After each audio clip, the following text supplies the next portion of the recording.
Hello friends, welcome back to my channel. তো আজকে আমরা সকাল সকাল দীঘার উদ্দেশ্যে বেরিয়ে পড়েছি। যেহেতু আমাদের সঙ্গে পুচকু ছিল, তাই আমরা রাত্রিরে না বেরিয়ে সকালেই বেরিয়েছিলাম। সকাল সকাল সবাই মিলে চাটা খেয়ে বেরিয়ে পড়েছিলাম দুটো গাড়ি নিয়ে। একটাতে আমি নিজে ড্রাইভ করছিলাম আর একটাতে আমার বন্ধু পাপন ড্রাইভ করছিল। তো আমরা দুজনে মিলে দুটো গাড়ি নিয়ে বেরিয়ে পড়েছিলাম। এই দেখো আমরা চলে এসেছি প্রায় অনেকটা জার্নি করে দীঘার সেই দীঘার গেটে আমরা পার করে গেলাম। এরপরে আমাদের এই যে হোটেল সি হর্সে আমরা ছিলাম। হোটেলে চেক ইন করে নিয়ে আমরা কিন্তু সবাই দুপুরের খাবারটা খেয়ে নিয়েছিলাম। দুপুরের খাবারটা খেয়ে নেওয়ার পর আমাদের পুচকু এসে একটু ঘুমিয়ে পড়েছিল। তারপর ওকে স্নান করিয়ে ও খাওয়ার জন্য সবাই মিলে ব্যস্ত হয়ে পড়েছে। না হলে সবাই মিলে ব্যস্ত না হয়ে পড়লে ও কিন্তু খাবে না। ও সেই লাফালাফি করছে, খাওয়ানোর জন্য ওকে সবাই আমরা চেষ্টা করছি।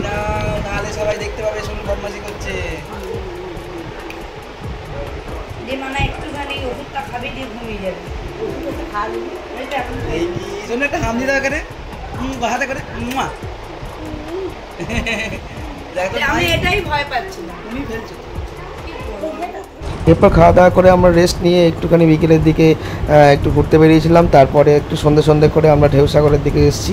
তো ঢেউসাগরে আমরা প্রথমে এই যে টিকিট কেটে নেওয়ার পর সবাই মিলে একটু ছবি সভা তুলছিলাম সামনের দিকটায়। তারপরে আস্তে আস্তে ধীরে ধীরে পার্কটার মধ্যে দিয়ে যাচ্ছিলাম।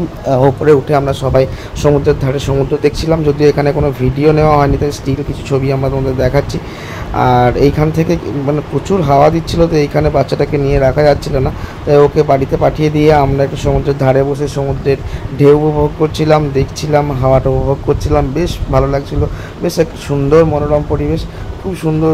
যারা তোমরা এখানে রাত্রিরে একটু সময় কাটাতে চাও তারা এখানে বসে কিন্তু এই মজাটা নিতে পারো। বেশ ভালো লাগবে তোমাদেরও। তো আশা করছি আমরা এরপর রুমে গিয়ে ঘুমিয়ে পড়বো, যেহেতু অনেকটা জার্নি করে এসেছি। পরের দিন সকালবেলায় কিন্তু আমরা চলে এসেছি আবার সমুদ্রের ধারে, সমুদ্রের হাওয়া খেতে, সমুদ্রের জলে পা ভেজাতে। তো প্রচুর ভিড় দেখতে পাচ্ছি, যদিও আমাদের একটু দেরি হয়ে গেছে, 7:30টার দিকে আমরা এসেছি। তো এইখানে দেখো প্রচুর পর্যটকদের ভিড়। এই সময়টা যেহেতু ছুটি ছিল, তাই ছুটির মধ্যেই কিন্তু অনেক লোকজন এসছে।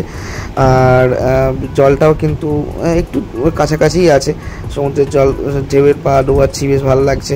তো এর মধ্যে অনেকে রাইডও করছে, প্রচুর ভিড় হয়ে গেছে। এরপর রোদ্দুরটা একটুখানি উঠছে বলে আমরা যেহেতু ব্রেকফাস্ট করে আসিনি, তো ব্রেকফাস্ট করতে আমরা আবার হোটেলের দিকে যাচ্ছি। এরপর আবার দুপুরের দিকে আসবো। তো দুপুরের দিকে আমরা স্নান করছিলাম, তো সেই ছবিটা তোমাদের দেখাতে পারছি না। বিকেলের দিকে আমরা চলে এসেছি আবার ওল্ড দীঘার জন্য। তো নিউ দীঘা থেকে ওল্ড দীঘা আসার জন্য আমাদেরকে অটো নিতে হয়েছিল, তার কারণ হচ্ছে গাড়িটা পার্কিংয়েই রেখেছিলাম আর বের করিনি। তো অটো নিয়ে আমরা ঘুরে চলে আসছিলাম, যেহেতু মাঝের রাস্তাটা জগন্নাথ মন্দিরের জন্য বন্ধ ছিল এই নিউ দীঘা থেকে ওল্ড দীঘা যাওয়ার জন্য, তাই একটু ভেতর দিকে ঘুরে আসতে হলো। তো তারপরে ওল্ড দীঘা থেকে আমরা নিউ দীঘাতে আবার চলে গেছিলাম। রাত্রিরে আমরা কিছু কেনাকাটা করলাম, কেনাকাটা করে নিয়ে আবার আমরা হোটেলে চলে গেছিলাম। হোটেলে গিয়ে খেয়ে দিয়ে ঘুমিয়ে পড়েছিলাম। তো পরের দিন সকালবেলা আমরা আবার সূর্য ওঠাটা দেখতে এসেছিলাম। বেশ ভালো লাগে সকালবেলাটা, এখানে এত হাওয়া দিচ্ছে আজকে, আর এত ঢেউটা খুব সুন্দর আসছে, খুব ভালো লাগছে। এই যে দেখো সেই ঢেউসাগরের জায়গাটা এই নিচ থেকে দেখা যাচ্ছে, বিচ থেকে খুব সুন্দর লাগছে এই জায়গাটা। আর তো আজকে কিন্তু প্রচুর হাওয়া দিচ্ছে, এই হাওয়ার মধ্যে কিন্তু খুবই ভালো লাগছে। ওই উপর থেকে দেখো আমার আবার দেখাচ্ছি, এত ভালো লাগছে মানে ঢেউটা, তোমাদের খুবই ভালো লাগবে তোমরা থাকলে। তো এরপর আমাদের আবার আজকে ফিরে যাওয়ার আছে, যেহেতু একদিনের ট্যুর ছিল, আমরা আবার আজকে ফিরে যাচ্ছি। দেখো বুঝকো আমাদের বদমাইশি করতে করতে যাচ্ছে, ওর ঠাম্মির সঙ্গে মারামারি করছে। চলো টাটা, দেখা হচ্ছে আবার পরের ভিডিওতে। ততক্ষণ সবাই খুব ভালো থাকো। আমাদের তো এই ট্যুরটা খুব ভালো লেগেছে, যেহেতু আমরা ফ্যামিলি সবাই গিয়েছিলাম, তো একসঙ্গে টাইম স্পেন্ড করতে পেরেছি।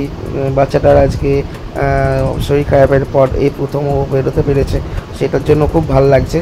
তো এরপর ডিটেলে আমি তোমার একটা ভিডিওতে তোমাদের বলবো। অনেকেই জিজ্ঞেস করছিল কেমন আছে, ও কী প্রসেস হলো। তো পরের ভিডিওর জন্য অপেক্ষা করো।